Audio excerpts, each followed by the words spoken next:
ফেসবুকে টাকা দেওয়া বন্ধ করেছে দেখে এই নিয়ে অনেকে অনেক রকম উপহাস করছে, অনেকেই ভীষণ মানে এনজয় করছে বিষয়টাকে, মানে খুব মজা নিচ্ছে যে যারা মানে ফেসবুকে একটা ডলার পেতো সেটা এখন তারা পাচ্ছে না, সেই পরিমাণ ডলার পাচ্ছে না।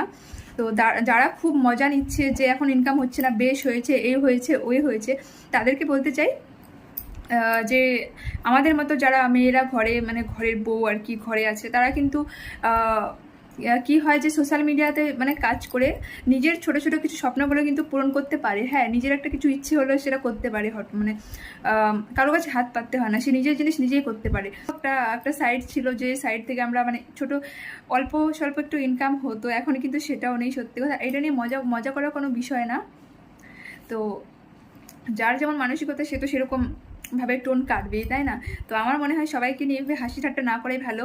এই ছোট ছোট ইনকাম দিয়ে কিন্তু অনেক মেয়েরা সে নিজের স্বপ্ন পূরণ করছে। হ্যাঁ, তো সেই স্বপ্ন কিন্তু এমনিতেই ভেঙে গেছে, এখন সেই স্বপ্নের পূরণ হবে না। তো তোমরা যারা খুব মজা করছিলে, এনজয় করছিলে বিষয়টা, এখন ভীষণ এনজয় করো, খুব মজা নাও। কেননা এখন কিন্তু ফেসবুক সত্যি কথা টাকা দেওয়া বন্ধ করে দিয়েছে টোটালি।